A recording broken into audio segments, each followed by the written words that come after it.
Hello everyone, जय हिंद। आज की इस वीडियो में हम लोग देखेंगे डॉक्टर राजेंद्र प्रसाद जी का जीवन परिचय। देखिए, आप सबसे पहले यहाँ पे अच्छे से डॉक्टर राजेंद्र प्रसाद लिखकर उसके बाद में अंडरलाइन कर लेंगे और उसके बाद में लिखेंगे यहाँ पे जीवन परिचय और फिर अंडरलाइन करेंगे और यहाँ से लिखना शुरू करेंगे। क्या लिखेंगे? देखिए, देश रत्न डॉक्टर राजेंद्र प्रसाद जी का जन्म सन 1884 ईस्वी में बिहार राज्य के छपरा जिले के जीरादेई नामक ग्राम में हुआ था। आपको क्या ध्यान रखना है इसमें? किस सन में? तो सन 1884 ईस्वी में। और किस राज्य में? तो बिहार राज्य में। और किस जिले में? तो छपरा जिले के।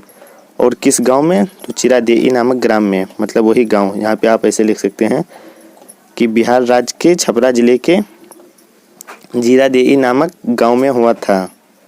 और लिखेंगे आप, उसके बाद में लिखेंगे कोलकाता, यहाँ पे ये भी लिख सकते हैं, तथा इनके पिता का नाम महादेव साय था। या फिर ऐसे भी लिख सकते हैं कोलकाता विश्वविद्यालय। अगर इनके पिता का नाम लिख लेंगे तो और भी बेटर रहेगा। और लिखेंगे कोलकाता विश्वविद्यालय से इन्होंने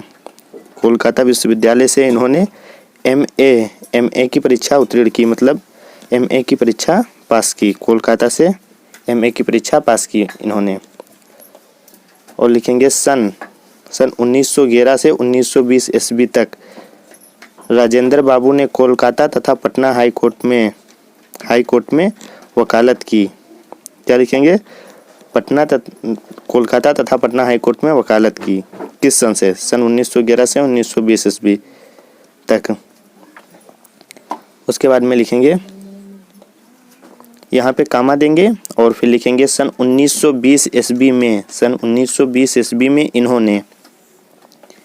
इन्होंने मतलब वही डॉक्टर राजेंद्र प्रसाद ने वकालत छोड़ दी। क्या की? वकालत छोड़ दी। सन 1920 ईस्वी में इन्होंने वकालत छोड़ दी और पूर्ण रूप से देश की सेवा के कार्य में लग गए, मतलब पूरे ढंग से देश की सेवा के कार्य में लग गए, मतलब वही काम करने लगे। और फिर लिखेंगे भारतीय राष्ट्रीय कांग्रेस के ये 3 बार सभापति चुने गए। कितने बार? तो भारतीय राष्ट्रीय कांग्रेस के 3 बार सभापति भी चुने गए।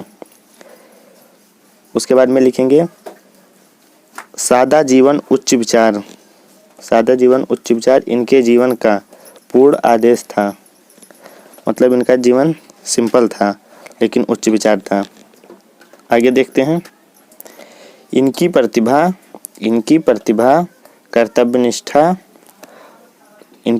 कर्तव्यनिष्ठा ईमानदारी और निष्पक्षता से प्रभावित होकर भारत गणराज्य का प्रथम राष्ट्रपति बनाया गया। प्रथम राष्ट्रपति भारत के कौन थे? अगर आप ये भी याद रख सकते हैं कि मतलब पूछ लिया अगर प्रश्न कि भारत का प्रथम राष्ट्रपति कौन है या कौन थे, तो लिखेंगे डॉक्टर राजेंद्र प्रसाद। भारत के प्रथम राष्ट्रपति थे डॉक्टर राजेंद्र प्रसाद। निष्पक्षता से प्रभावित होकर इनको भारत गणराज्य का प्रथम राष्ट्रपति बनाया गया। उसके बाद में लिखेंगे इसी पद को ये सन 1952 से, किस सन से? तो सन 1952 से सन 1962 ईस्वी तक सुशोभित करते रहे, मतलब इसी पद पर कार्य करते रहे। उसके बाद में लिखेंगे भारत सरकार ने इनकी महानताओं के सम्मान स्वरूप देश की सर्वोच्च उपाधि भारत रत्न से सन 1962 ईस्वी में इनको अलंकृत किया। मतलब यहाँ पे इसको भारत रत्न को आप यहाँ पे कामा में कर देंगे और फिर यहाँ पे सन 1962 ईस्वी को ब्लैक पेन से लिख देंगे। अलंकृत किया या मतलब सम्मानित किया, कुछ भी लिख सकते हैं।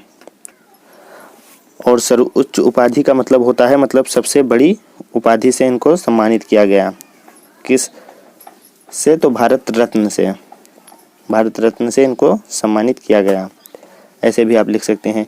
इनकी महानताओं के सम्मान स्वरूप देश की सर्वोच्च उपाधि भारत रत्न से सन 1962 ईस्वी में इनको सम्मानित किया गया।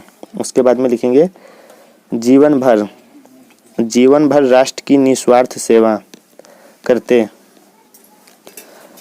जीवन भर राष्ट्र की निस्वार्थ सेवा करते हुए ये 28 फरवरी सन 1963 ईस्वी को, किस सन में, 28 फरवरी सन 1963 ईस्वी को ये इस भौतिक संसार से सदैव के लिए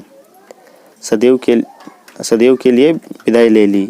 या यहाँ पे ऐसे लिख सकते हैं, सन 1963 ईस्वी को डॉक्टर राजेंद्र बाबू ने इस भौतिक संसार से सदैव के लिए विदा ले ली। यहाँ पे ए हटाकर डॉक्टर राजेंद्र बाबू लिख सकते हैं, या इन्होंने इस भौतिक संसार से सदैव के लिए विदा ले ली, तो और भी बेटर रहेगा। और मैं आपको बता दूं, जो टॉपर होते हैं वो ऐसे ही लिखते हैं, मतलब जो टॉपर होते हैं ऐसे ही लिखते हैं, तभी उनको एग्जामिनर फुल में फुल मार्क देता है।